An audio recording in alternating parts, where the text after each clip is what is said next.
আচ্ছা শ্রুতি, বিয়ের পর মেয়েদের বাচ্চা হয় কি করে?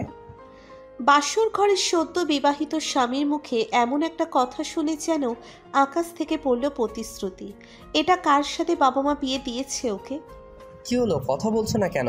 তুমি রাগ করলে নাকি? না, রাগ করার কি আছে? আমি রাগ করব কেন? নিজের সর্বশক্তি কাজে লাগিয়ে চরম অনিচ্ছা সত্ত্বেও একটু মুচকি হাসল প্রতিশ্রুতি। তাহলে বলো না, কিভাবে হয় মেয়েদের বাচ্চা? আচ্ছা, প্রথম আমার সাথে মজা করছে না তো? দেখতে তো ভীষণ সহজ সরল, ইনোসেন্ট, যেন ভাজা মাছটা উল্টে খেতে জানে না, এমন টাইপের একটা ছেলে সে। ওর সারল্য আর সততা দেখেই তো মা বাবা সম্বন্ধটা করে। কিন্তু সরল বলে কোনো মানুষ এতটাও সরল হতে পারে যে স্বামী স্ত্রীর শারীরিক সম্পর্কের মানেই বোঝে না? এটাও কি সম্ভব এই যুগে? স্ত্রীর সাথে মজা করার মতো মানুষ নয় প্রথম, এটা খুব ভালো করেই জানে প্রতিশ্রুতি। প্রতিশ্রুতি লক্ষ্য করছে ওর স্বামীর হাত কাঁপছে। কি হলো, আপনার হাত পা কাঁপছে কেন? আপনি কি কোনোভাবে ভয় পেয়ে আছেন? না না, ভয় পাবো কেন? এটা আমার অনেক আগের একটা রোগ বলতে পারেন। রোগ? কিসের রোগ? মেয়েদের কাছাকাছি গেলেই কেন জানি না হাত পা কাঁপে আমার। জানি না কেমন হয় এটা। কেন, আগেও কি কোনো মেয়ের কাছাকাছি গিয়েছিলেন আপনি? আরে না, কি যে বলো না তুমি। তবে অনেকেই কাছে আসতে চেয়েছিল, কিন্তু আমার দুরবস্থা দেখে তারা নিজেরাই পালিয়ে যায়। ও তাই? আচ্ছা, আপনি সত্যিই জানেন না কিভাবে বাচ্চা হয়? না, জানি না। এই যে ধরুন আমার বিয়ে হয়েছে আপনার সাথে, এখন কিছুদিন পরেও আমিও তো বাচ্চার মা হব, তাই না? কিন্তু সেটা তো আর এমনি এমনি হব না। তার জন্য তো আপনাকে সাহায্য করতে হবে আমায়, তাই না? সাহায্য? কী রকম সাহায্য? শ্রুতি ওর স্বামীর আরো কাছে গেলে তারপর ওর সাদা শার্টের বোতামের ওপরে হাত দেয়। আগে এটাকে খুলতে হবে। কেন? এটা খুলতে হবে কেন? আরে খুলুন না, আমি যা বলবো এখন চুপচাপ তাই করবেন, আর কোনো কথা নয়। প্রথম তার শরীরের ওপর থেকে শার্ট আর কালো ব্লেজারটা খুলে নিল। শ্রুতি তাকে একটা টান মেরেই নিচের ওপরে ফেলে দিল। মুহূর্তেই হকচকিয়ে উঠল প্রথম। এটা কি করছো তুমি? খুব লজ্জা করছে তাই না? আচ্ছা, নিজের চোখ দুটো বন্ধ করুন, তবেই আর লজ্জা করবে না। এই বলে শ্রুতি প্রথমের জিন্সের বেল্টের উপরে হাত দিল। বেল্টটা খুলে নিল সে। ওর হাতের স্পর্শে সাপের মতো মোচড়াতে লাগলো প্রথম। এরপরে জিন্সটা নিচে টান দিয়ে খোলার চেষ্টা করতেই শ্রুতির ওপর থেকে লাফ দিয়ে উঠে পড়ল প্রথম। চি চি চি, তোমায় ভালো মেয়ে মনে করেছিলাম আমি। এ কি অসভ্যতা করছো তুমি? আমার জামা কাপড় খুলে কি করতে চাইছো এসব? আমি থাকবো না এই ঘরে। এই বলে ঘর থেকে বেরিয়ে গেল প্রথম।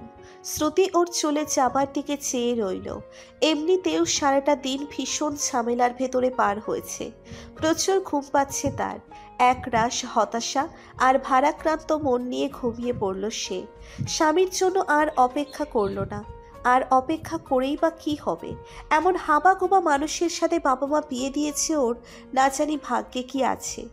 সকালবেলা ঘুম ভাঙতেই দেখতে পাই প্রথম বিছানায় নেই। ভাবলো হয়তো সে আগেই উঠে গেছে। হঠাৎ বিছানার ওপরে রাখা টিভি রিমোটের ওপরে চাপ পড়তেই টিভিটা অন হয়ে গেল। নিউজ চ্যানেলে একটা লাইভ টেলিকাস্ট হচ্ছে। ঘটনাটা হলো, একটা মেয়েকে গতকাল রাতে ধর্ষণ করা হয়েছে। আর সেটা কোনো সিরিয়াল রেপিস্টের কাজ, যে কিনা প্রতিদিন রাতে সবার আড়ালে মেয়েদের ধর্ষণ করে মেরে ফেলে।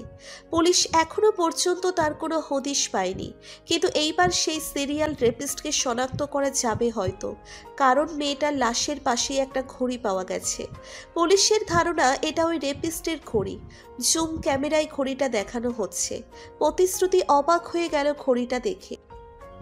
হায় আল্লাহ, এটা কি দেখছি আমি? এই ঘড়িটাই তো কালকে প্রথমের হাতে দেখেছি আমি। তবে কি ও না না, সেটা কি কি করে সম্ভব? না না, এইসব কি ভাবছি আমি? একটা ঘড়ি তো কিছুতেই সব কিছুর প্রমাণ হতে পারে না। দেখতে একই রকম অনেকগুলো ঘড়ি তো থাকতেই পারে। ওটা অন্য কারোর হবে হয়তো, কিন্তু প্রশ্ন হলো প্রথম কোথায় গেল? যাই হোক না কেন, রুম থেকে বেরিয়ে পড়ল প্রতিশ্রুতি। তারপর গোসল সারার জন্য বাথরুমের দিকে গেল। এমনিতে যদিও সকাল সকাল গোসল করার মতো কিছুই ঘটেনি রাতে, গোসল সেরে এসে কিছুক্ষণ পরেই সে বেডরুমে উপস্থিত হলো। এসেই দেখে ভেতরে প্রথম দাঁড়িয়ে আছে। হঠাৎ তাকে দেখে বেশ অবাক হলো প্রতিশ্রুতি। কি ব্যাপার, সারারাত কোথায় ছিলেন আপনি? বাইরে ছিলাম। বাইরে ছিলেন সেটা তো আমিও জানি, কিন্তু সেই বাইরেটা কোথায়?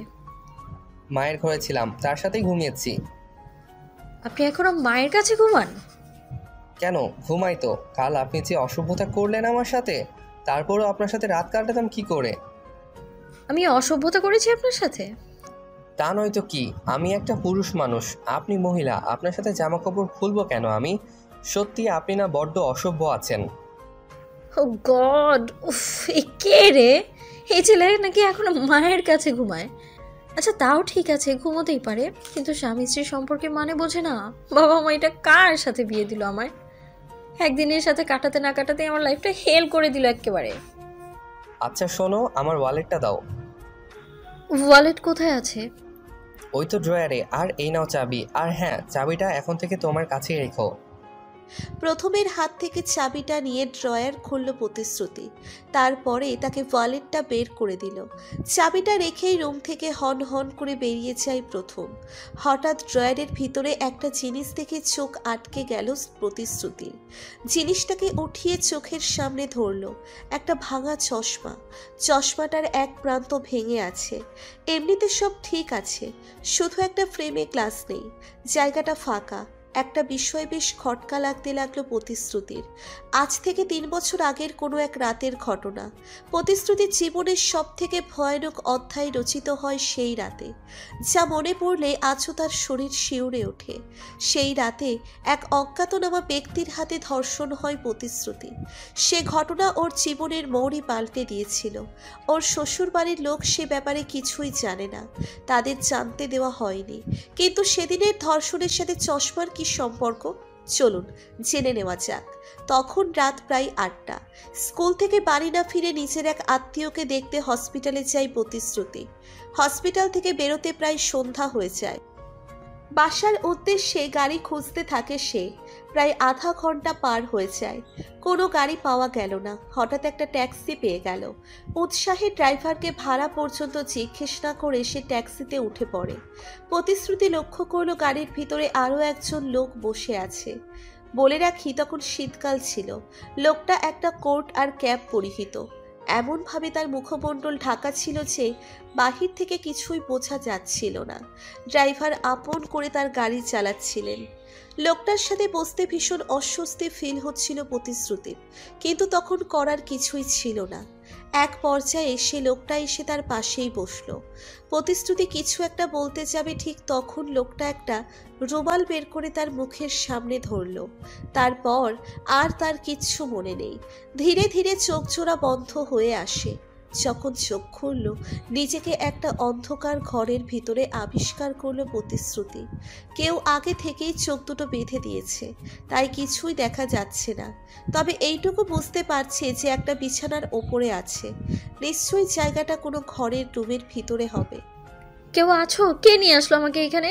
কেউ আছো? চারপাশ থেকে কোনো প্রত্যুত্তর আসলো না। কি হলো, আমার কথা উত্তর দিচ্ছ না কেন? কেউ কি আছো? হঠাৎ মনে হলো কেউ একটা যেন ঢুকলো ঘরের ভিতরে। দরজাটা বন্ধ করার একটা আওয়াজ আসলো। তারপর সে ধীরে ধীরে বিছানার উপরে উঠল। অন্ধকারে কিছু দেখতে না পেরে হাত হাতড়াতে লাগলো। একটা উন্মুক্ত শরীরের স্পর্শ পেল তার হাত, এবং সে একজন পুরুষ। প্রতিশ্রুতি ভীষণ ভয় পেয়ে যায়। কে আপনি?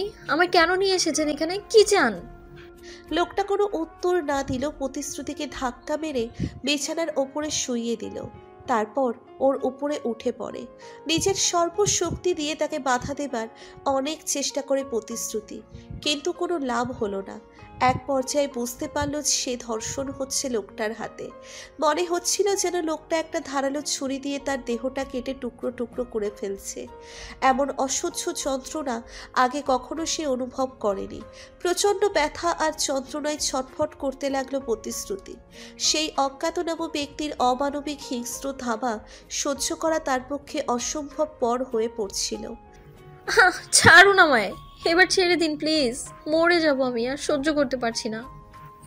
লোকটা ওর কথায় কর্ণপাত করল না। সে তার নিজের শরীরের চাহিদার শেষ বিন্দু পর্যন্ত মিটিয়ে প্রতিশ্রুতিকে ছেড়ে দিল। তারপর চোখের বাঁধনটা খুলে দিয়ে দ্রুত বাইরে চলে যায়। চোখ মেলে কোনো ক্রমে বিছানার ওপরে উঠে বসল প্রতিশ্রুতি। ওর সারা শরীর যেন অবশ হয়ে আছে। বিছানার চাদরের ওপরে রক্তের দাগ স্পষ্ট। একটু পরে পাশেই একটা চশমার ভাঙা অংশ চোখে পড়ে প্রতিশ্রুতির। লোকটার সাথে হাতাহাতি করার সময় চশমার ফ্রেম থেকে একটা গ্লাস আলাদা হয়ে গিয়েছিল। সেটা এখনো মনে করতে পারছে প্রতিশ্রুতি। প্রথমে ড্রয়ারে পাওয়া চশমার ভাঙা অংশটা যেন সেই রাতের বিছানায় পড়ে থাকার চশমারই অংশ বিশেষ। অকস্মাৎ নিচের মনটা একটা অজানা ভয়ে কেঁপে উঠল প্রতিশ্রুতির। এরপর রাতের ওই ঘর থেকে প্রতিশ্রুতিকে উদ্ধার করা হয়। পুলিশ অনেক খুঁজেও তদন্ত চালিয়েও ধর্ষকের সন্ধান পেল না। জীবনের কালো অধ্যায়টা ধীরে ধীরে মুছে যেতে থাকে প্রতিশ্রুতির জীবন থেকে। কিন্তু আজকে আবারও সেই স্মৃতি যেন মাথা চাড়া দিয়ে উঠল তার। এই প্রথমের ভেতরে কিছু একটা তো নিশ্চয়ই চলছে, নয়তো একটা পূর্ণবয়স্ক মানুষ যে কিনা শারীরিক সম্পর্কে মানেই বোঝে না, এও কি হয়? আচ্ছা, এমনটাও তো হতে পারে ও সবটা জানে, সবটা বোঝে, শুধু একটা মুখোশ পরে আছে। কিন্তু কেউ কোনো কারণ ছাড়াই এরকম একটা হাবাগোবা টাইপ কেন সেজে থাকবে? তবে কি সেদিনের সেই ধর্ষণ আর আজকের টিভিতে দেখা ঘটনার সাথে কোনো যোগাযোগ আছে প্রথমের? না, আর কিছুই ভাবতে পারছে না প্রতিশ্রুতি। সে যতই এই বিষয়টা নিয়ে ভাবতে যাচ্ছে, মাথাটা ক্রমাগত ভারী হয়ে আসছে তার। সেই রাতের ব্যক্তি যদি প্রথম হয়ে থাকে, তবে ওর তো চেনার কথা প্রতিশ্রুতিকে। সবকিছু জেনেও কেন সে ওকে বিয়ে করতে গেল? না, নিজের স্বামীর বিষয়ে অহেতুক চিন্তা করছে প্রতিশ্রুতি। তো একটা ঠুনকো আন্দাজি প্রমাণের জন্য নিজের সহজ সরল স্বামীকে সন্দেহ করাটা চরম অন্যায় হচ্ছে তার। ড্রয়ারটা খুলে ভেতরের জিনিসগুলো ভালো করে দেখতে থাকে প্রতিশ্রুতি। সেইভাবে দেখার মতো কিছুই চোখে পড়ল না। হঠাৎ খুঁজতে খুঁজতে একটা কাগজের খাম চোখে পড়ল তার। খামটাকে ড্রয়ার থেকে বের করে খুলে দেখতে লাগলো প্রতিশ্রুতি। ভেতর থেকে কতগুলো ছবি বেরিয়ে আসলো। সবগুলোই মেয়েদের ছবি। এদের আগে কখনো দেখেনি প্রতিশ্রুতি। কিন্তু মেয়েদের ছবি ও স্বামীর ড্রয়ারে এলো কি করে কিছুই বুঝতে পারছে না। ওর জানা মতে প্রথমে তেমন কোনো আগ্রহ নেই মেয়েদের ব্যাপারে। তবে ওর কাছে এতগুলো মেয়ের ছবি আসলো কোথা থেকে? এগুলো নিজে রেখেছে নাকি অন্য কেউ রেখে দিয়েছে, কে জানে। একটু পরে মনে হলো কেউ একটা ওর কাঁধে হাত রাখলো পেছন থেকে। চমকে উঠল প্রতিশ্রুতি। কি ব্যাপার, আপনি এত তাড়াতাড়ি ফিরে এলেন? কেন, আমি আসাতে কি খুব অসুবিধা হলো তোমার? না না, অসুবিধা হবে কেন? আপনার ঘরে আপনি ছাড়া আর কে আসবে? তোমার হাতে কি এগুলা? কি লুকিয়ে রাখছ? তেমন কিছু না, ড্রয়ার ভেতরে পেলাম। তুমি আমার অনুমতি ছাড়া ড্রয়ারে হাত দেবে না কখনো। যেগুলো বের করেছো রেখে দাও। হ্যাঁ হ্যাঁ, রাখছি। দেখো, সরি, আমি কখনো কারো উপরে রাগ করি না। আজ জানি না কেন রাগ হলো আমার। তুমি কিছু মনে করো না। আপনার বউ তো আমি, আপনি শাসন করবেন না তো কে করবে? আমি রাগ কেন করতে যাব? এই বউ বউ বলবে না একদম, ভীষণ লজ্জা লাগে আমার। ন্যাকা এসেছে লজ্জাবতী নারী, এটা কে জুটেছে কপালে আমার? কিছু বললেন? না না, কিছু বলিনি তো।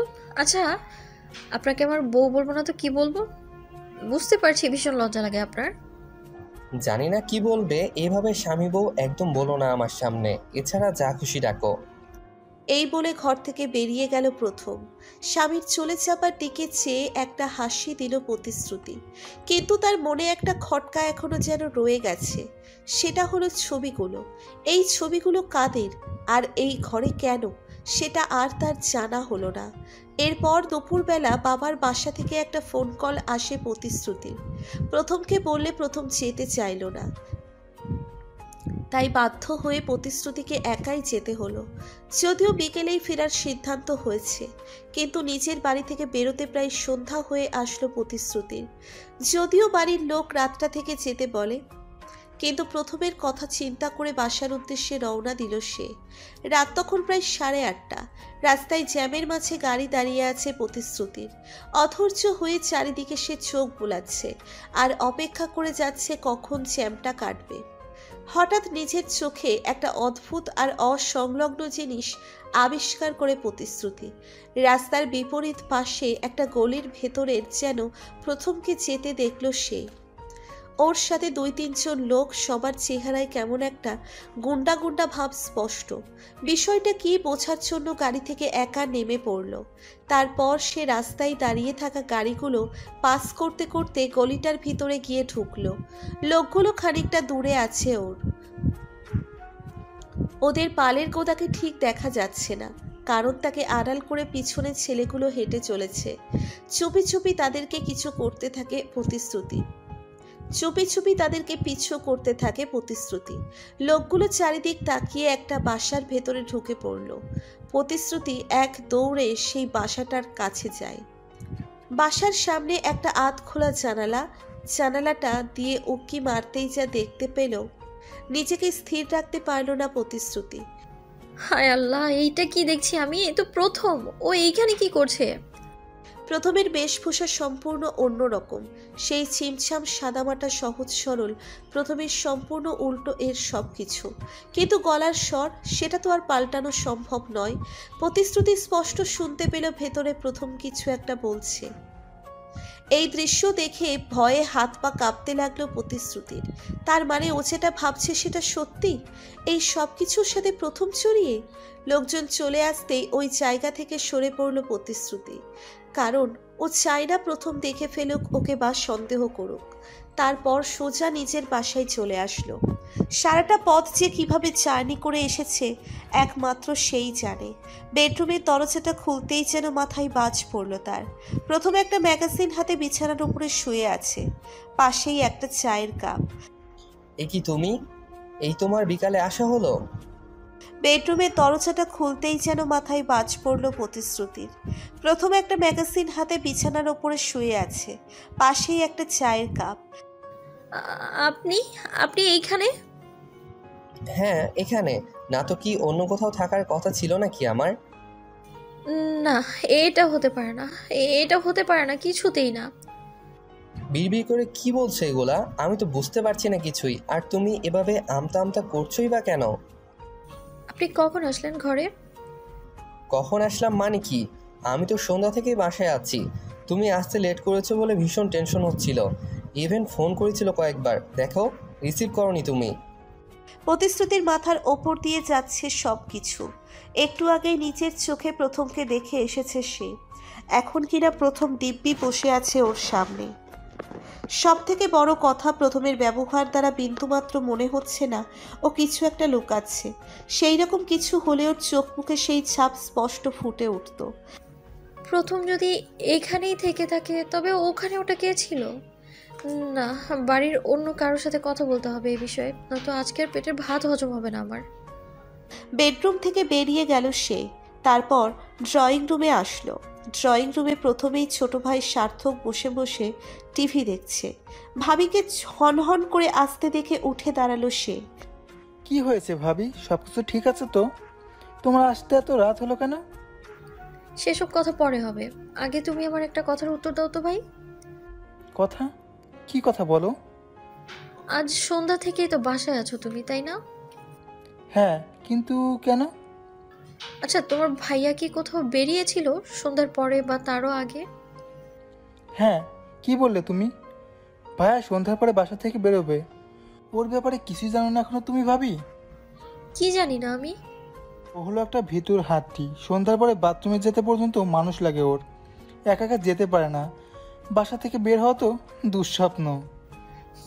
বুঝেছি। আচ্ছা, আজকে বেরিয়েছিল কিনা বলো। না, আমি তো দেখিনি। সন্ধ্যার পরে নিজেকে ঘরে ঢুকে দরজা বন্ধ করেই ছিল। আমি 2 মিনিট আগে চা দিয়ে আসলাম। ও তাই? আচ্ছা, তুমি এই প্রশ্ন কেন করছো সেটা তো বললে না। ভাইকে বাইরে দেখছিলে নাকি? না, কিছু না, তুমি টিভি দেখো, আমি আসছি। আর আমি যে এগুলো জিজ্ঞেস করেছি তোমার ভাইয়ার সাথে শেয়ার করো না আবার। আচ্ছা, বলবো না। সার্থক আবার টিভি দেখায় মনোনিবেশ করে। প্রতিশ্রুতি সিঁড়ি বেয়ে উপরে চলে গেল। পরের দিন সকালবেলা টিভি খুলতেই আরও একটা ব্রেকিং নিউজ। আবারও একটা পরিকল্পিত ধর্ষণ এবং খুন, যদিও এবার অপরাধীর থেকে কোনো ক্লু শনাক্ত করা যায়নি। সবথেকে অবাক করা ব্যাপার, ধর্ষণটা সেই জায়গায় হয়েছে যেখানে প্রথমকে গতকাল রাতে দেখেছিল প্রতিশ্রুতি। সেই জায়গায় গতরাতে একটা মেয়েকে ধর্ষণ করে খুন করা হয়েছে। পুলিশের ধারণা এটা ওই সিরিয়াল রেপিস্টের কাজ। হন্যে হয়ে পুলিশ খুঁজছে তাকে, কিন্তু কোনো কাজ হচ্ছে না। অপরাধী এত পরিকল্পিত আর সূক্ষ্মভাবে কাজগুলো করছে, পুলিশ তার পর্যন্ত পৌঁছানোর কোনো রাস্তা খুঁজে পাচ্ছে না। প্রথম খুন খারাপি, রক্তারক্তি, ধর্ষণ এগুলো সহ্য করতে পারে না। প্রতিশ্রুতি লক্ষ্য করলো টিভি নিউজ দেখে ভীষণ ভয় পেয়ে আছে সে। এমন একটা মানুষ ধর্ষণের মতো কাজ করতে, এটা সত্যিই বড্ড অবাস্তব আর অবিশ্বাস্য। বিকেলবেলা বাড়ির ছাদে বসে আছে প্রতিশ্রুতি। একা বসে বসে পুরো দিনের ঘটনাগুলোর কথা ভাবছে সে। হঠাৎ নিচের দিকে চোখ পড়তেই দেখতে পায় প্রথম গ্রাউন্ড ফ্লোর থেকে বেরিয়ে রাস্তার সামনে এসে দাঁড়ালো। তারপর চারিদিকটা ভালো করে তাকাতে থাকে। ওর আচরণ বড্ড সন্দেহজনক মনে হচ্ছে প্রতিশ্রুতির কাছে। কেমন জানি একটা আতঙ্ক বা লুকোচুরি ভাব নিয়ে দাঁড়িয়ে আছে ওর স্বামী। চারিদিকটা চোরের মতো ওইভাবে তাকিয়েই দেখছে। প্রতিশ্রুতি তাড়াতাড়ি ছাদ থেকে নেমে গেল। তারপর লিফট করে সোজা গ্রাউন্ড ফ্লোরে। ওর চোখের সামনে থেকে প্রথম একটা ক্যাবে উঠে পড়ে। তারপর ড্রাইভারকে নির্দেশ করতেই সে এগিয়ে যায় সামনে। না, কিছু তো একটা হচ্ছে। আমার এক্ষুনি প্রথমকে পিছু করতে হবে, দেখতে হবে ও ঠিক কোথায় যাচ্ছে আর কি করতে চাইছে। এখন আর হাত পা গুটিয়ে বসে থাকলে চলবে না। তারপর সেও একটা ট্যাক্সি করে প্রথমকে ফলো করতে থাকে। রাস্তায় গাড়ির সংখ্যা কম ছিল বলে খুব সহজেই প্রথমকে ফলো করা যাচ্ছিল, নয়তো এতক্ষণে হয়তো গাড়ির ভিড়ে হারিয়ে ফেলতে হতো। হঠাৎ মনে হলো প্রথম গাড়িটা থেমে গেল। কাছে এসে দেখলো সত্যিই তাই। গাড়ি থামিয়ে প্রথম একটা বিল্ডিংয়ের ভেতরে ঢুকলো। ঢোকার আগে চারপাশটা তাকিয়ে নিল সে। এই দৃশ্য দেখে প্রতিশ্রুতিও তার গায়ে থামিয়ে বিল্ডিংটার সামনে এসে দাঁড়ায়। সে ভাবছে এখন তার ভেতরে যাওয়া ঠিক হবে কিনা। কি করব বুঝতেই পারছি না। ভেতরে যাব না, এইখানেই দাঁড়িয়ে থাকবো। কিন্তু এইখানে দাঁড়িয়ে থাকলে ভেতরে কি হচ্ছে জানবো কি করে? আর প্রথম ওই বা লুকিয়ে একা একা এমন একটা ফাঁকা জায়গায় কেন আসলো, জানতেই হবে আমায়। নিজের মন থেকে অনুমতি নিয়ে বিল্ডিংয়ের ভিতরে ঢুকলো প্রতিশ্রুতি। বিল্ডিংয়ের কাজ এখনো শেষ হয়নি। ভেতরে তেমন লোকজন আছে বলেও মনে হচ্ছে না। এমন একটা জায়গায় প্রথমের কি কাজ মাথাতেই ঢুকছে না। ধীরে সন্তর্পণে পা টিপে টিপে এগিয়ে যেতে লাগলো প্রতিশ্রুতি। কোথাও প্রথমকে দেখা যাচ্ছে এটা নিশ্চিত। কোথাও প্রথমকে দেখা যাচ্ছে না, তবে এই বিল্ডিংয়ের ভেতরেও ঢুকেছে এটা নিশ্চিত। হঠাৎ একটা পায়ের আওয়াজ ভেসে আসলো প্রতিশ্রুতির ভেতর থেকে। আচমকা ভয়ে আঁতকে উঠল সে। পেছনে তাকাতে যাবে ঠিক তখন পেছন থেকে তার মাথায় সজোরে আঘাত করল। মুহূর্তেই একটা অস্ফুট চিৎকার দিয়ে মাটিতে লুটিয়ে পড়ল প্রতিশ্রুতি। চোখ মেলেই নিজেকে একটা রুমের ভেতরে আবিষ্কার করলো প্রতিশ্রুতি। মাথায় প্রচণ্ড ব্যথা করছে তার, তবে জায়গাটা ভীষণ পরিচিত মনে হলো তার কাছে। মনে হচ্ছে আগেও যেন এই জায়গাতে এসেছে, কিন্তু এই অবস্থায় ঠিক মনে করতে পারছে না। একটু পরে ঘরের ভেতরে কেউ এসে ঢুকলো। লোকটাকে দেখেই মুহূর্তেই চমকে উঠল প্রতিশ্রুতি। এ কি তুমি? আমি তোমার বাড়িতে এলাম কি করে? তারা কি বলো, ওই বিল্ডিংয়ে কী কাজ ছিল তোমার? আর কারা ছিল ওরা? কেউ একটা তোমার মাথায় আঘাত করে ফেলে রেখেছিল। কি বলবো আর আমি? আচ্ছা, তুমি আমায় বাঁচিয়ে এনেছো তাই না, কিন্তু তুমি ওই জায়গাটা কি করে পৌঁছলে? কি করে পৌঁছালাম মানে? আমি ওখানেই ছিলাম। তুমি তো আমার পেশাটা জানো নাকি আমার সাথে সেটা ভুলে গেছো? আমি তোমাকে আজও ভুলিনি নির্জন, আর তুমি যে একজন ইঞ্জিনিয়ার সেটাও ভুলিনি। বাহ, ধন্য হলাম তোমার মুখে নিজের নামটা উচ্চারিত হতে শুনে। ইনসাল্ট করছো আমায়? তোমায় ইনসাল্ট করার স্পর্ধা আছে আমার। তবে কি অভিমান করছো আমার উপরে? অভিমান? কার উপর অভিমান করার জন্য অধিকারের প্রয়োজন হয় শ্রুতি? আমার কিছু অধিকার আছে তোমার উপর অভিমান করার। আমি এখন কি হই তোমার? আজ হয়তো অধিকার নেই, কিন্তু একদিন তো ছিল। বলছো ও ছিল বলছো? তা ভালো, এখন পর্যন্ত সবকিছু বলে মনে রেখে দিয়েছো। একদম মজা করো না আমার সাথে please. Okay, sorry. By the way, তুমি তো এখনো বললে না ওই বিল্ডিংয়ে কেন গেলে তুমি? আর ওরা কারা ছিল তোমায় আঘাত করে ওভাবে? আমি জানি না ওরা কারা ছিল। হ্যাঁ জানো না, কিন্তু একটা আন্দাজ তো করতে পারো নাকি? দেখো, আমি বিল্ডিংটা দেখার কাজেই আজকে গিয়েছিলাম ওখানে।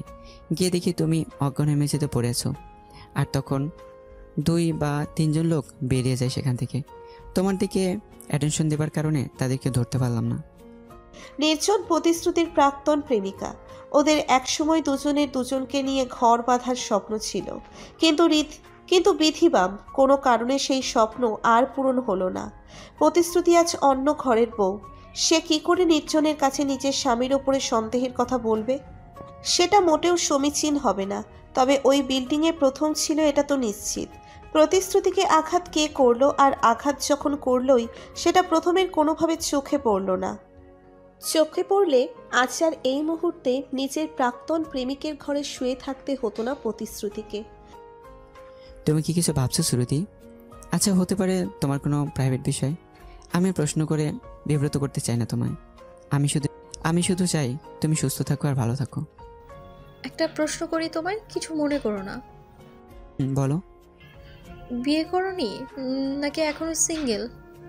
বিয়ে? আসলে শ্রুতি, কি মনে হয় জানো, আমার ভাগ্যে সংসার করা নেই। যদি থাকতো আজকে। কি থেমে গেলে কেন? কি আজকে?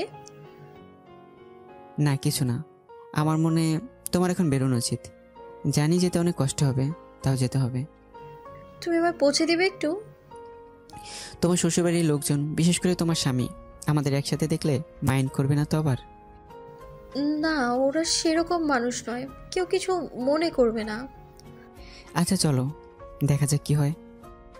নির্জন সত্যিই খুব ভালো মনের মানুষ। প্রতিশ্রুতি ভাবতেও পারেনি ও বিয়ের পরেও এতটা ভালো ব্যবহার করবে ওর সাথে। তাও আজকে এক প্রকার জীবন বাঁচালো। প্রতিশ্রুতি সৃজনের সাথে বাইরে বেরিয়ে পড়ল। ওরা দুজনে একটা ট্যাক্সি নেয়। বাসায় পৌঁছতে পৌঁছতে প্রায় ঘন্টা খানেক লাগলো। নির্জন যদিও বাসা পর্যন্ত গেল না, রাস্তার মোড়েই ছেড়ে দিয়ে আসলো প্রতিশ্রুতিকে। মাথায় ব্যান্ডেজ নিয়ে মাথায় ঢুকলো প্রতিশ্রুতি। প্রথম নিজের স্ত্রীকে আহত অবস্থায় দেখে বেশ ঘাবড়ে গেল। শ্রুতি, কি হয়েছে তোমার? তুমি আঘাত পেলে কি করে? আমার কি হয়েছে না হয়েছে সেটা আপনার না জানলেও চলবে। তার আগে বলুন, আপনি আজকে বাসা থেকে বেরিয়ে কোথায় গিয়েছিলেন? এ কি হলো? তুমি এভাবে রেগে কথা বলছো কেন? আমি কোথায় গিয়েছিলাম মানে? আমি স্পষ্ট দেখেছি আপনাকে বাসা থেকে বেরিয়ে যেতে। মিথ্যে বলা একদম চেষ্টা করবেন না। আমি কোথাও যাইনি শ্রুতি, বিশ্বাস করো আমায়। আর তুমি আমার সাথে এভাবে কথা বলছো কেন? কি হয়েছে বলবে? না, কিছু হয়নি, আমি ঠিক আছি। কিছু হয়নি মানে? তোমার মাথায় ব্যান্ডেজ কেন? বলছি, আগে এক গ্লাস পানি আনুন আমার জন্য প্লিজ, খুব তেষ্টা পেয়েছে। প্রথম কিচেনে ছুটে যায় পানি আনার জন্য। প্রতিশ্রুতি প্রথমকে যতই দেখছে ততই অবাক হচ্ছে। কতটা কেয়ারিংও। স্ত্রীকে আহত অবস্থায় দেখে ওর চেহারায় বদলে গিয়েছে একেবারে, যেন নিজের সবটুকু উজাড় করে দিতে চাইছে। এমন একটা মানুষকে সন্দেহ করতেও মন বাধা দিচ্ছে প্রতিশ্রুতি। কিন্তু আজকে সে প্রথমকে নিজের চোখে সন্দেহজনকভাবে বেরিয়ে যেতে দেখেছে। ওর সেই দেখা মিথ্যে হয় কি করে? একটু পরে প্রথম এক গ্লাস পানি নিয়ে ছুটে আসলো। প্রতিশ্রুতি পানির গ্লাসটা হাতে নিয়েই ঢকঢক করে পুরোটা সাবার করে দিল। তারপর ধীরে ধীরে সোফার উপরে গিয়ে বসে। আচ্ছা, কি হয়েছে এবার তো বলো। তোমার মাথায় আঘাত লাগলো কি করে? কে করেছে এই অবস্থা তোমার? আমি জানি না। জানো না? জানো না মানে কি?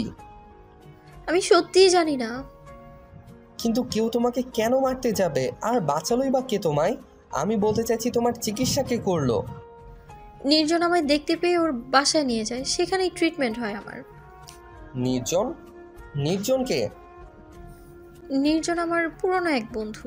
মাঝখানে দীর্ঘদিন পরিচয় ছিল না ওর সাথে। আজকে বহু বছর পরে ওকে দেখা গেল। ওই আমায় উদ্ধার করে ওর বাসায় নিয়ে যায়। ও আচ্ছা, বুঝতে পারলাম। কিন্তু তুমি কখনো আমায় সে ভদ্রলোকের কথা তো বলোনি। বলিনি, কারণ বলার প্রয়োজন হয়নি। তাছাড়া আমি নিজেও ওকে ভুলে গিয়েছিলাম, মাথায় ছিল না ওর কথা। আচ্ছা, যা হয়েছে হয়েছে। তুমি ভালোই ভালোই বাসায় ফিরে এসেছো, এই অনেক। এবার বেডরুমে চলো, রেস্ট নেবে। প্রথম প্রতিশ্রুতিকে নিয়ে বেডরুমে চলে গেল, তারপর ওকে বিছানায় শুইয়ে দেয়। প্রতিশ্রুতি এখন পুরোপুরি সুস্থ বলা যায়। এদিকে তখন সন্ধ্যা হয়ে এসেছে প্রায়। একটু পরে নির্জনের কল আসলো প্রতিশ্রুতির ফোনে।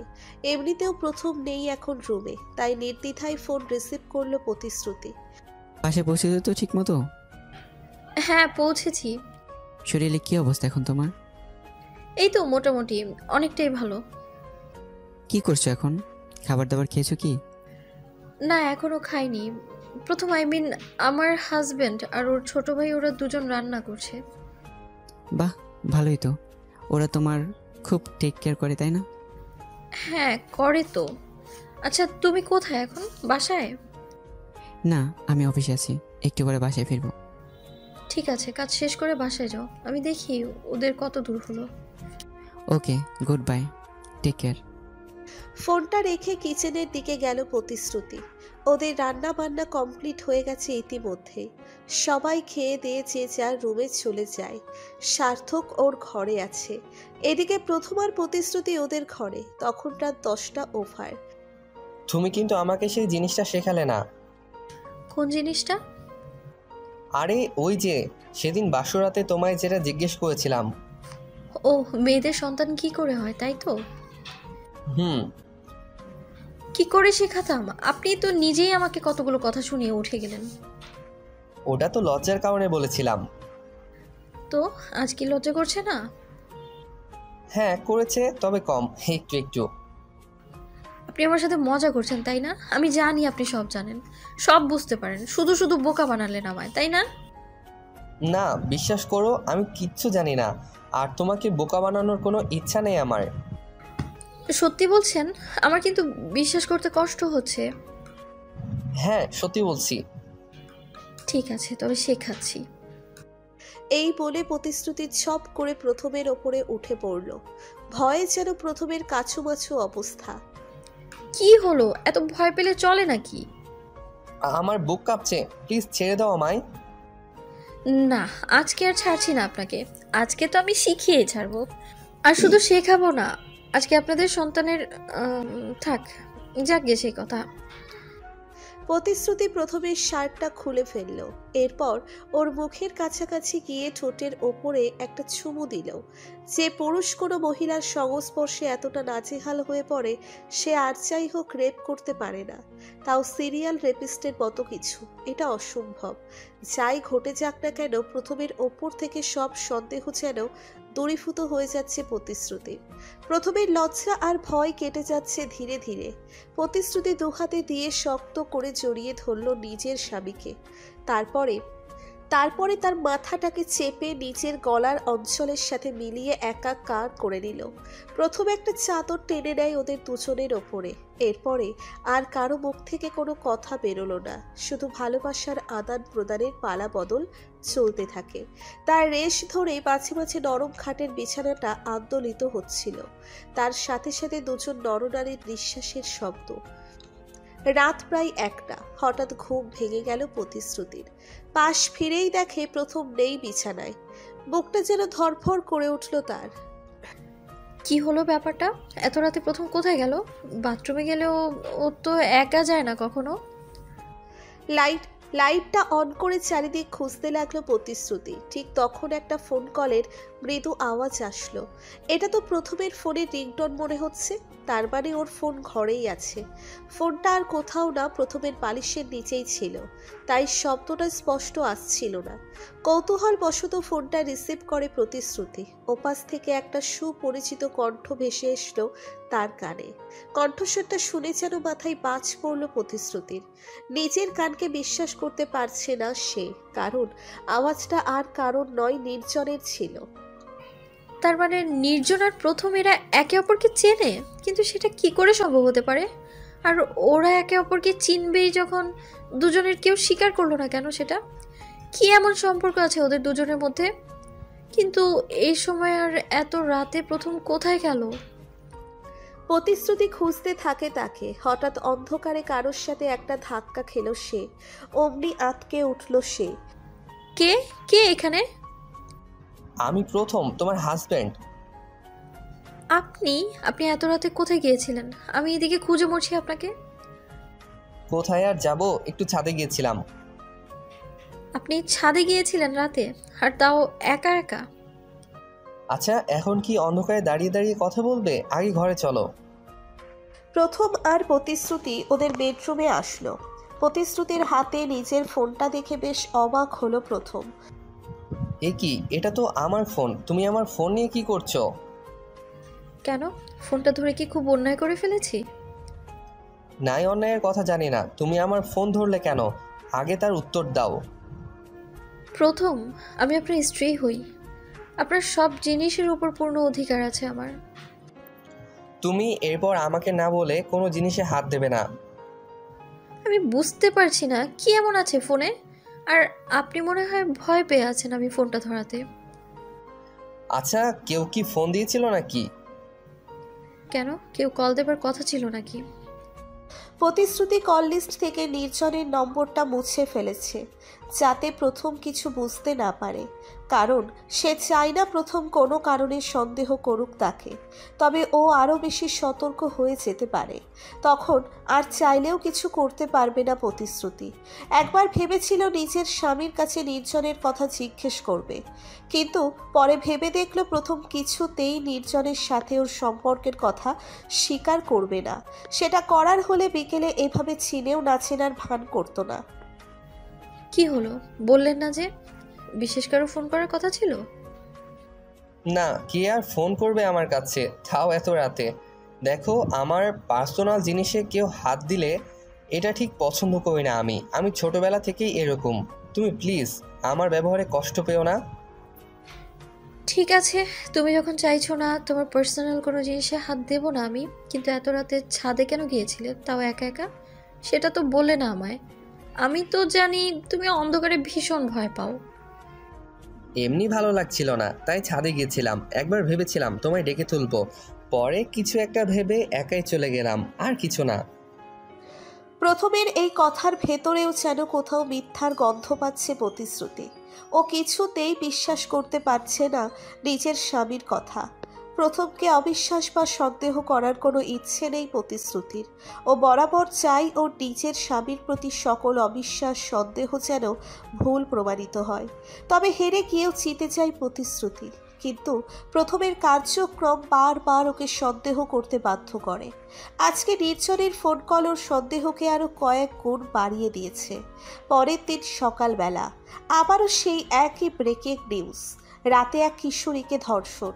মেয়েটার বয়স 14 বছর। তাকে ধর্ষণ করে খুন করা হয়েছে। তার মৃত্যু ধর্ষণের কারণেই হয়েছে, আলাদা করে খুন করা হয়নি তাকে। পুলিশ হন্যে হয়ে খুঁজছে সেই সিরিয়াল রেপিস্টকে, কিন্তু কোথাও তার কোনো হদিশ পাওয়া যাচ্ছে না। অদ্ভুত ব্যাপার, এই খুনটা খুব বেশি দূরে নয়, প্রথমদের বাসা থেকে খানিক দূরেই হয়েছে। আরও একটা বিষয় লক্ষ্য করলো প্রতিশ্রুতি, আর সেটা হলো বাসার মেইন গেট খোলা। এত সকালে সাধারণত গেট খোলা হয় না বাসার। কেয়ারটেকারকে ডেকে তুলল প্রতিশ্রুতি। আঙ্কেল, এত সকাল সকাল গেট খোলার কারণ কি? আপনাকে তো বলা হয়েছিল 7টার পরে গেট খুলতে। আমি গেট খুলবো কি আর মামুনি, কালকে রাতে চাবি তো আমার কাছে ছিল না। চাবি আপনার কাছে ছিল না মানে? কার কাছে ছিল চাবি? সন্ধ্যাবেলা বড় মালিক মানে তোমার হাজবেন্ড চাবিটা নিয়েছিল আমার কাছ থেকে। আপনার কাছ থেকে চাবি নিয়েছে মানে? আমি যত দূর জানি বাসায় তো ডুপ্লিকেট চাবি আছে। তবে বড় সাহেব বললেন চাবিটা নাকি হারিয়ে গেছে, তাই উনি আমার থেকে চাবিটা চেয়েছিলেন। আচ্ছা, আপনি চাবি নেবার কারণ জিজ্ঞেস করেননি? না, জিজ্ঞাসা করিনি তো। আর আমি কেনই বা জিজ্ঞাসা করতে যাব মামুনি? মালিকের নিশ্চয়ই কোনো কাজ ছিল, তাই নিয়েছে। আচ্ছা, বুঝতে পেরেছি, আপনি যান। প্রতিশ্রুতি নিশ্চিত প্রথম রাতে বাইরে বেরিয়েছিল। কিছুই মাথায় ঢুকছে না প্রতিশ্রুতির। তার মানে ওর ছাদে যাওয়ার কথা মিথ্যে ছিল? কিন্তু এত বড় একটা মিথ্যে কেন বললো প্রথম? না, প্রথমকে বড্ড ছাড় দেওয়া হয়ে যাচ্ছে। ওকে এবার কিছু জিজ্ঞেস করতেই হবে। ওর থেকে রাতে বাসা থেকে বেরিয়ে যাওয়ার কারণটা জানতেই হবে, তাতে যাই হয়ে যাক। এই ভেবে প্রতিশ্রুতি গেট থেকে বাসার সিঁড়ির দিকে পা বাড়াবে, ঠিক তখন একটা লোক এলো। তার হাতে একটা পার্সেলটা প্রতিশ্রুতির নামেই। লোকটা পার্সেল দিয়েই চলে যায়। গেটের সামনে দাঁড়িয়েই পার্সেলটা খুলল প্রতিশ্রুতি। এর ভেতরে একটা চিঠি আছে মনে হচ্ছে। খোলার পরে তার ধারণা সঠিক প্রমাণ হলো।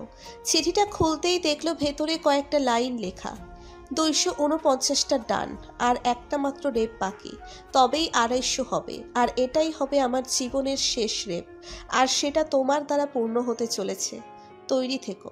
লেখাগুলো পড়ে ভয়ে আর আতঙ্কে হাত পা কাঁপতে লাগলো প্রতিশ্রুতির।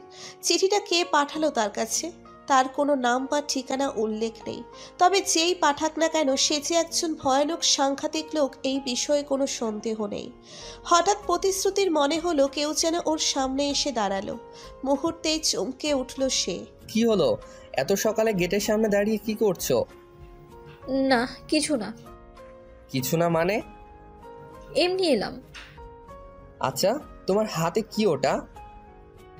না, কিছু না।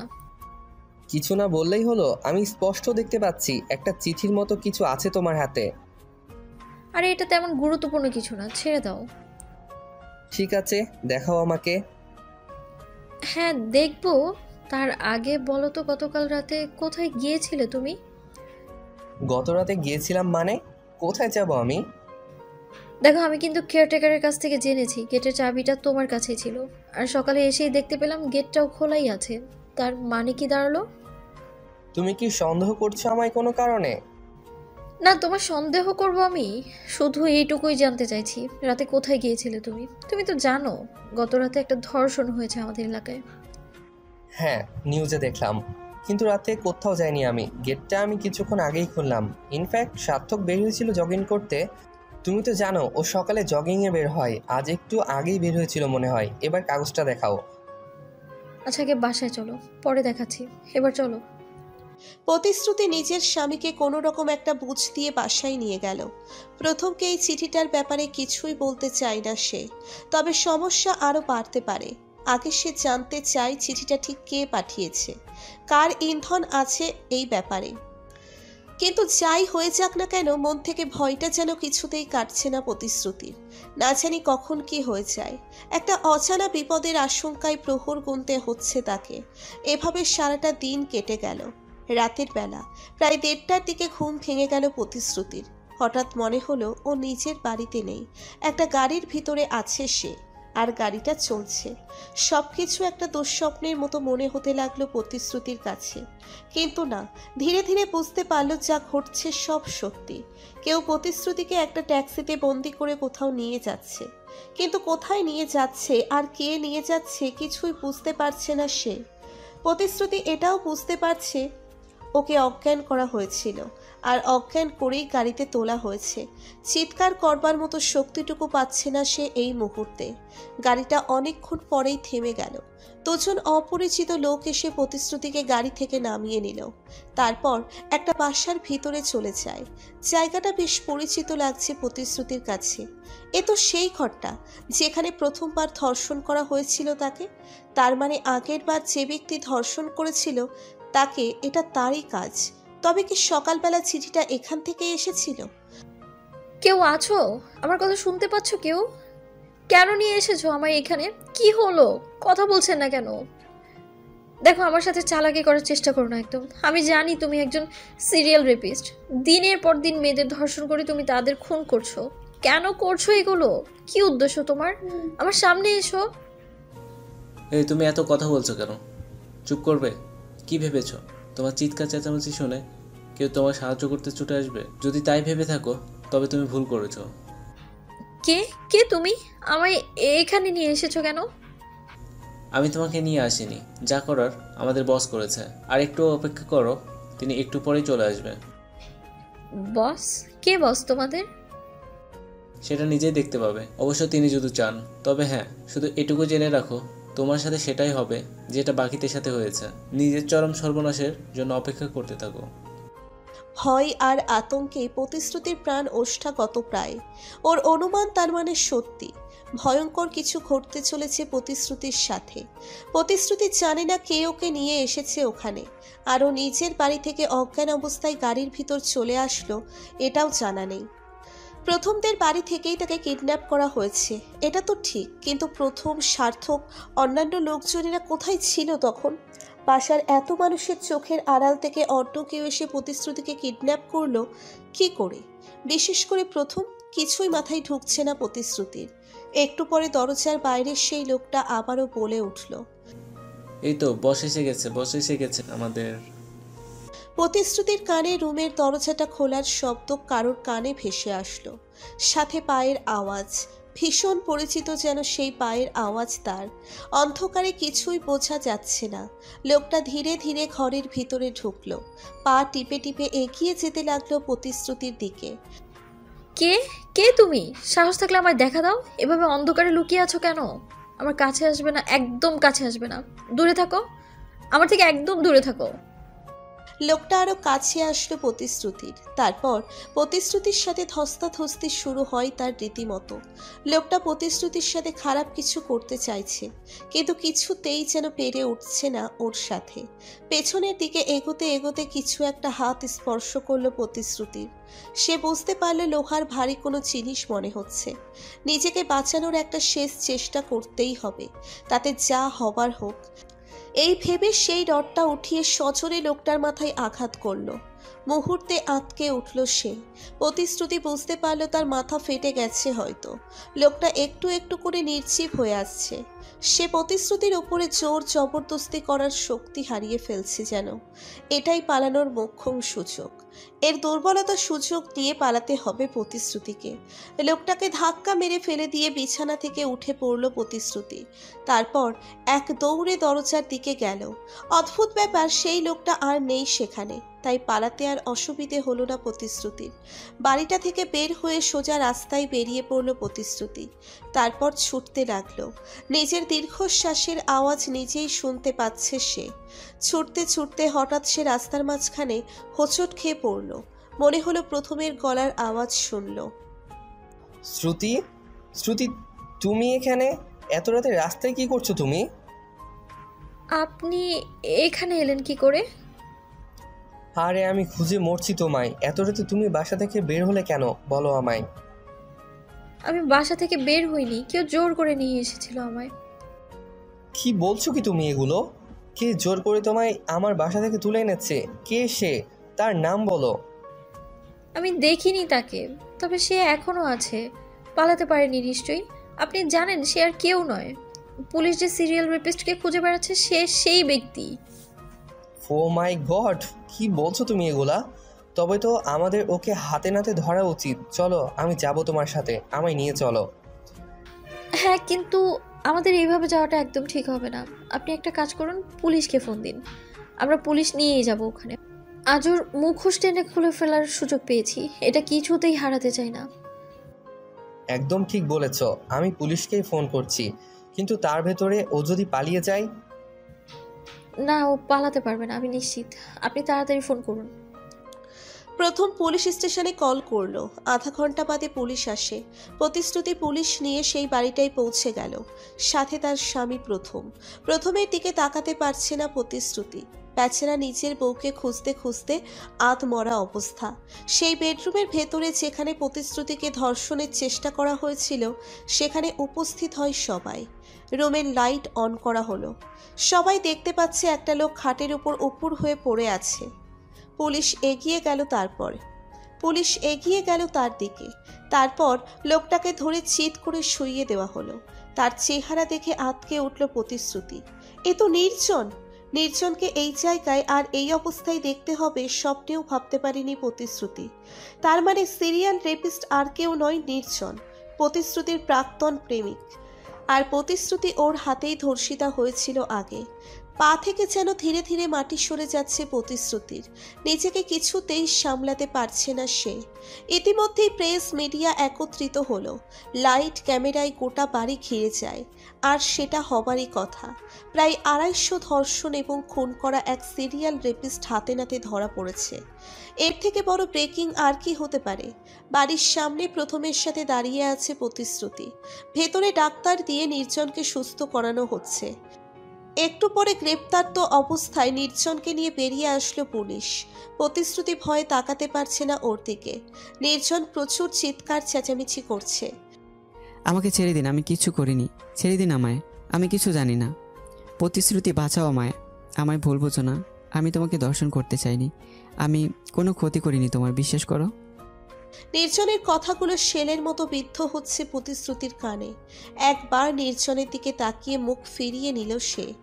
যখন নির্জনকে গাড়িতে তোলা হয়, শেষবারের মতো দেখার জন্য একবার ফিরে তাকালো প্রতিশ্রুতি। হঠাৎ একটা অদ্ভুত আর খটকা বিষয় তার চোখে পড়ল। আর সেটা হলো, নির্জনের মাথায় কোনো আঘাতের চিহ্ন নেই, ও এমনিতেই অজ্ঞান ছিল।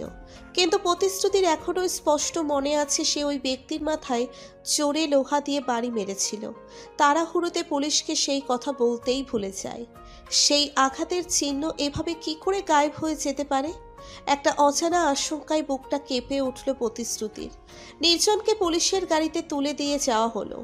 এদিকে প্রতিশ্রুতির মাথায় একটা বিষয় ঘুরপাক খাচ্ছে শুধু, আর সেটা হলো সেই দাগটার কথা। দাগটা এইভাবে নির্জনের মাথা থেকে উধাও হয়ে গেল কি করে, এটাই বুঝতে পারছে না সে। একটু পরে প্রতিশ্রুতি আর প্রথম ওদের বাসায় চলে গেল। তখন প্রায় ভোর রাত, এখনো সকাল হতে অনেকটা বাকি।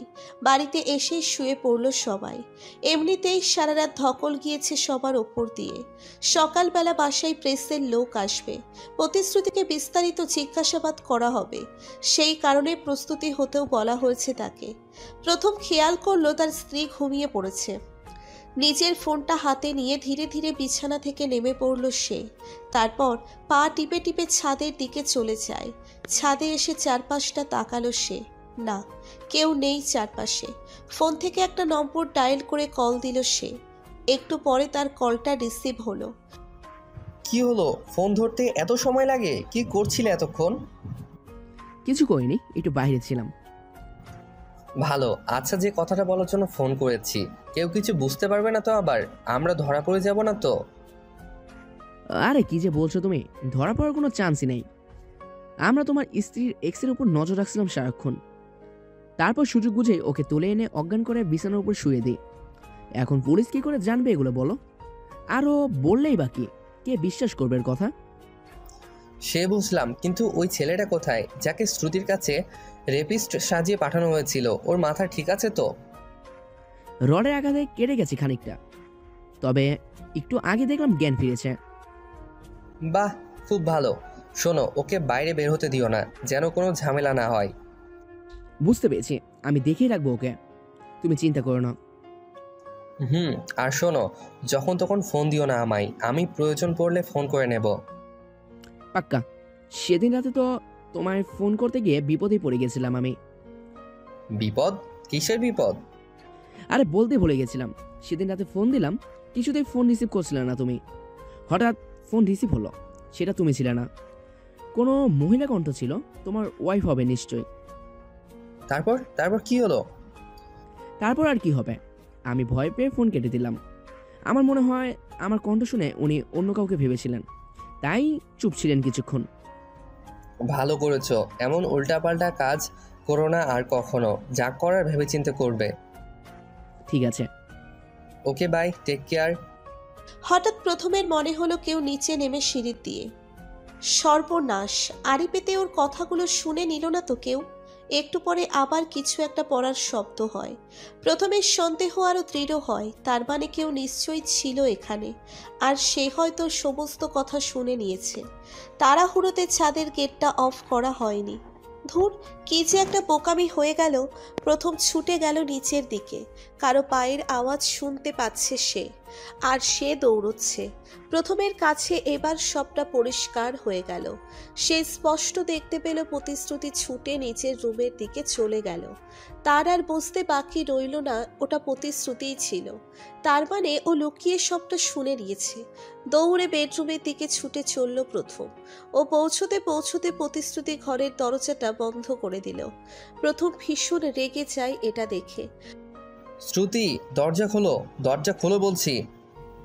না, খুলবো না, আমি দরজা খুলবো না। তুমি দরজা খুলবে নাকি আমি দরজা ভাঙবো? তুমি যা খুশি করে নাও, আমি দরজা খুলবো না। তুমি আমার কথা শুনবে না, তাই তো? না, শুনবো না, একটা কথাও শুনবো না। একটা কথাও বলো না তুমি। তুমি কেন নির্জনকে ফাঁসালে? ও কি এমন অন্যায় করেছিল? তার মানে সবটা জেনে গেছো তুমি? হ্যাঁ, আমি তোমার সব কথা শুনেছি। আর আমি এটাও জেনে গেছি সিরিয়াল রেপিস্ট আর কেউ নয়, সেটা হলে তুমি।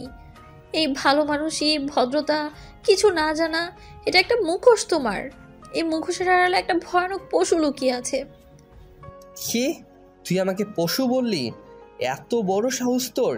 আজ তোকে শেষ করে দেবো আমি। পারলে দরজাটা খোল। আর কি ভেবেছিস এভাবে বেঁচে যাবি?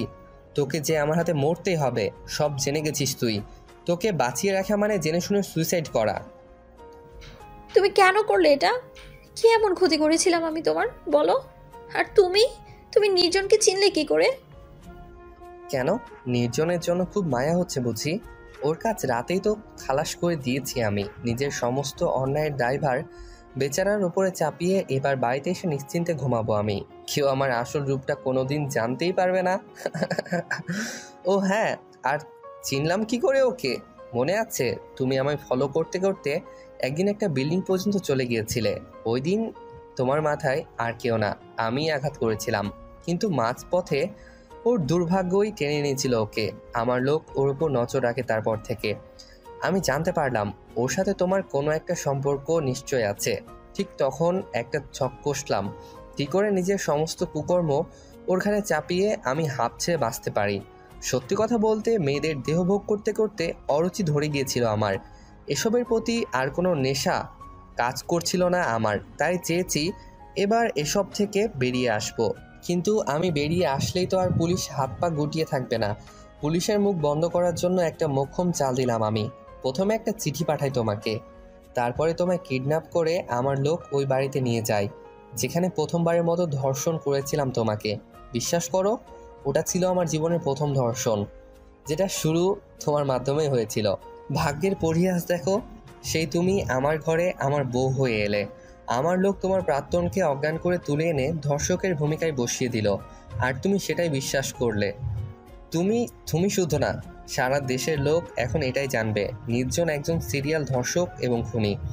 প্রথম শুধু ধর্ষণ করে মেয়েদের ছেড়ে দিতাম আমি, কিন্তু পরে দেখলাম কাজটা খুব রিস্কি হয়ে যায়। তাই ধর্ষণের সাথে খুনের প্ল্যানটাও জুড়ে দেয়, যাতে আমার বিপক্ষে সাক্ষী দেওয়ার মতো কেউ জীবিত না থাকে। আর তুমি চিন্তা করো না, যার মাথায় রড দিয়ে আঘাত করেছো তুমি, সে আমারই লোক, এখন পুরোপুরি সুস্থ সে। ছি, তুমি এত নীচ, এত জঘন্য! ছি, আমার ভাবতেও ঘৃণা হচ্ছে তুমি আমার স্বামী। আচ্ছা, তোমার তো মেয়েদের দেহের উপর লোভ ছিল, সেটা তো অন্যভাবেও পূরণ করতে পারতে তুমি। তার জন্য ধর্ষণের মতো জঘন্য পথ কেন বেছে নিলে? তুমি বুঝবে না এসব, বুঝবে না। আমি একটা মেয়েকে ভোগ করতে করতে ধীরে ধীরে শেষ করার মধ্যে আলাদা আনন্দ খুঁজে পাই আমি। এই আনন্দ পৃথিবীর আর কোনো কিছুতে নেই। যখন দেখি সে আমার আঘাত সহ্য করতে না পেরে কোরবানির কোনো পশুর মতো ছটফট করছে, তার মতো সুন্দর দৃশ্য আর দুটো হতে পারে না। আমি জানি আমি যা করছি একদম ঠিক নয়, অন্যায় এগুলো, কিন্তু আমি এ অন্যায় করে পৈশাচিক আনন্দ পেতে চাই, যা এখন তোমার সাথে করব আমি। আজকেই এই বাড়িতেই শেষ দিন তোমার, শ্রুতি। দরজা খুলো বলছি। না, আমি দরজা খুলবো না। সব বলে দিব, সবাইকে বলে দিব আমি। তোমার খেলা শেষ হয়ে যাবে এবার। প্রথম দরজা ভেঙে ঢুকে পড়ল একটু পরে, তারপর প্রতিশ্রুতির উপর ঝাঁপিয়ে পড়ে সে। আজ শেষ করে দেবো তোকে, আমার খেলা শেষ করবি তুই। দেখ তোর সাথে কি করি আমি। ভুলটা আমারই, তোকে সেদিন শেষ করে দেওয়া উচিত ছিল, যেদিন বাড়ি ফেরার পথে আমায় আমার লোকজনের সাথে দেখে ফেলেছিলি। ভাগ্যিস আমি বুঝতে পেরেই আগেই বাড়িতে পৌঁছে গিয়েছিলাম, তবুও তোকে একটা শেষ সুযোগ দিয়েছিলাম। কিন্তু আজ আর রক্ষা নেই তোর। আজ তোকে ছিঁড়ে ছিঁড়ে খাবো আমি। প্রথম প্রতিশ্রুতির উপরে উঠে গেল, তারপর ওর বুকের উপর একটা কামড় বসিয়ে দেয়। মুহূর্তেই ছটফট করে চিৎকার দিয়ে উঠল প্রতিশ্রুতি। ঠিক তখন ঘরের ভিতরে পুলিশ ঢুকে পড়ল। পুলিশের সাথে সার্থক। পুলিশ প্রথমকে হাতে নাতে ধরে ফেলল। আপনি আপনার দেবরকে থানায় পাঠিয়েছিলেন তাই না? হ্যাঁ, আমি ছাদে দাঁড়িয়ে ওর সকল কথা শুনে নিয়েছিলাম। আমার সাথে আমার দেবর ছিল তখন।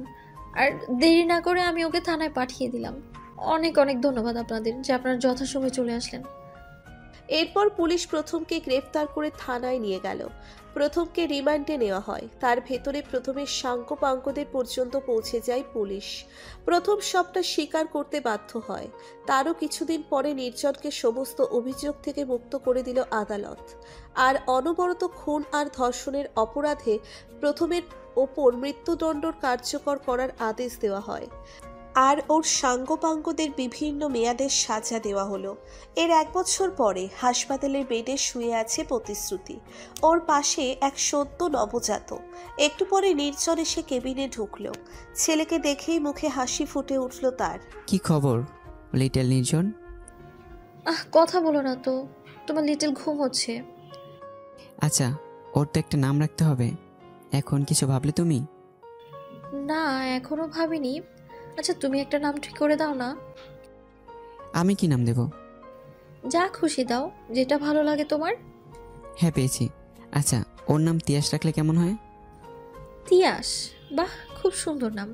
আমার তো হ্যাপি পছন্দ হয়েছে নামটা। তাহলে তো আর কথাই নেই, এটাই লক করে দিলাম। নির্জন তার ছেলের তিয়াস নাম দিল। 1 বছর আগে প্রতিশ্রুতিকে বিয়ে করেছে নির্জন। একজন বিবাহিতা, এমনকি ধর্ষিতাকে জীবনসঙ্গী হিসেবে স্বীকৃতি দিতে এতটুকু দ্বিধাবোধ হয়নি তার।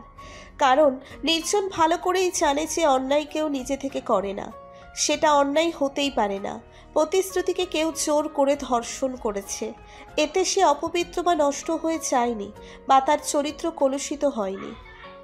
প্রতিশ্রুতির চরিত্র কলুষিত তখনই হতো যখন সে জেনে বুঝে স্বেচ্ছায় অন্যের কাছে নিজেকে বিকিয়ে দিত। কিন্তু সেরকম কিছু ঘটেনি। প্রতিশ্রুতিকে নিয়েই বাকি জীবনটা সুখে কাটাতে চায় সে। জীবনে চলার পথে আজ থেকে বহু বছর আগে প্রতিশ্রুতিকে সব সময়ের জন্য ভালো রাখার যে প্রতিশ্রুতি দিয়েছিল নির্জন, ওর জীবনের সেই প্রথম প্রতিশ্রুতি প্রাণ দিয়ে হলেও রক্ষা করবে সে। এদিকে প্রতিশ্রুতিও তার স্বামীর ভালোবাসায় নিজের ভয়ানক অতীতের আস্তে আস্তে ভুলে যেতে শুরু করেছে। তবে সার্থকের সাথে মাঝে মাঝে দেখা হয় তার। সার্থক নিজেই আসে ওদের কাছে।